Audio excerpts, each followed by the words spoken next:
Forward TV. The world is thinking. I understand the tensions on both sides. You know, black folks say, can we have something? Can we get something that's ours? Ain't nobody appropriating all the time. They took jazz. Can we keep the civil rights thing?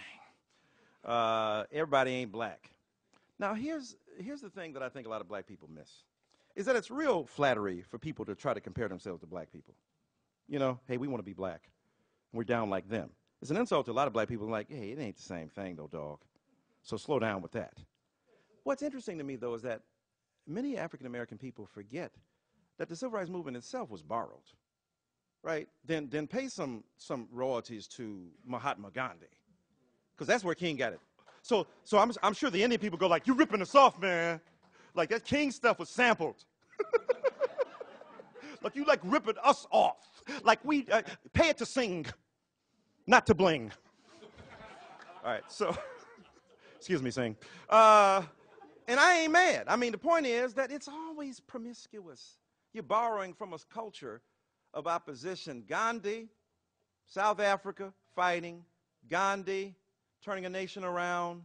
King being inspired by what one biographer calls that little brown saint. Going to meet with Nehru in India. And then borrowing that in application to African-American culture. It's already borrowed. It ain't original.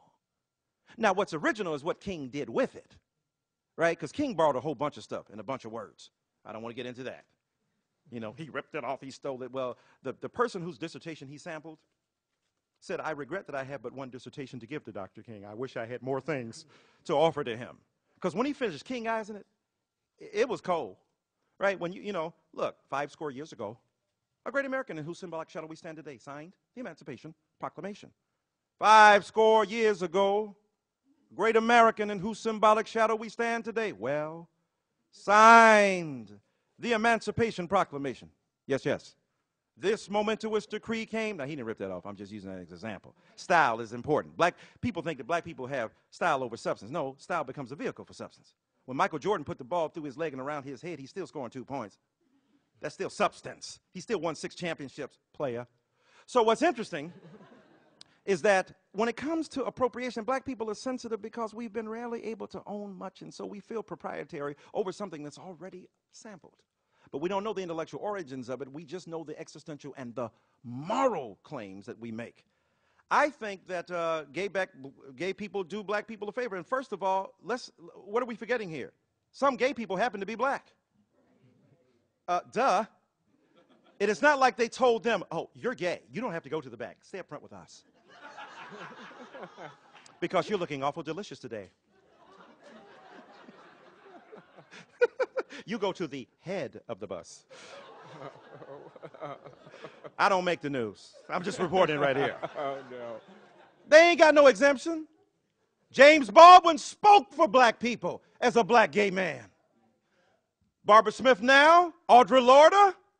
Without Bayard Rustin, straight black people would never enjoy the rights they enjoy now. Adam Clayton Powell called Martin Luther King Jr. up and said, I'm going to tell a lie that you and Bayard Rustin are having an affair if you don't put him out, not because he's gay, but because he was opposing that black gay man, Lyndon Baines Johnson, before King was, and more bravely than Adam Clayton Powell. If that's gay, dig it. So I'm saying you some of the bravery, some of the courage, but some of the black people are gay and some of the gay people are black, or Latino, Gaytino, Afro-American. I don't know, something. Asian brothers and sisters, gay, lesbian, transgender, bisexual. So the point is, y'all, that to appropriate the black experience is apropos because the black experience itself appropriated other models, paradigms, and instances of resistance. How I came to my own look, because of my homophobia, majorly. I'm born in a homophobic culture, taught to be suspicious and critical. I'm a Baptist preacher. What do you think? I remember I was a young preacher, 22, 23 years old. One of my great singers in my choir, I was pastoring his church for a year. He came to me. Somebody told a lie that he was gay, but then he found out he was, because then somebody heard the lie, and then they got together. And I'm like, wow, what am I going to do? Started thinking about it. I was like, dang, the dude can sing. Putting them out to church is not an option.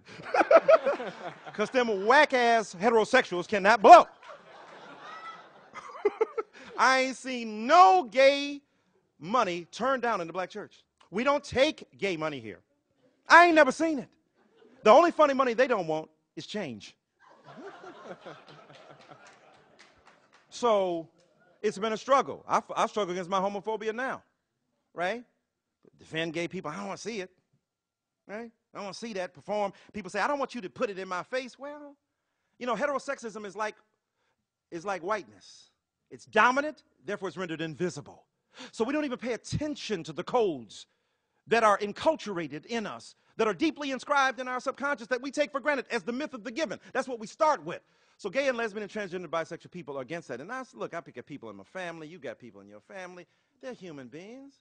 Are you telling me God just going to send them to hell for how they have sex? I mean, and people tell me, well, black people, there are books out there. Heather has 2 moms. I said, true, but, you know, I guess they could write a book. Shaniqua got 4 baby daddies. And I love Shaniqua. You saw how I defended him against Bill Cosby. You know how I'm rolling. But I'm saying let's be real about it. Did you see the report? Was it today, Professor, that 40% of babies born out of, I mean, is it higher than that? Born out of wedlock? Now, here, it's higher. But here's the difference now. It ain't just Shaniqua. So now it's Angelina Jolie. Oh, so it's cool. It's mod. Madonna can go. I'm getting divorced, but I got a child. So it's cool now. But they demonize black and Latino women. Here we are bearing the bodies. That's why I can't forgive Justin Timberlake. Let's see, say something. That nipple of, that renegade nipple of Janet Jackson's. They get ripped from its sheath, right? I knew the black nipple was powerful. I just didn't know the rest of America knew it. The aura and aureola. It's an amazing thing. So the point is, how then do we not speak? The reason black folk don't want to deal with homosexuality, because we can barely deal with heterosexuality, because America has shamed us.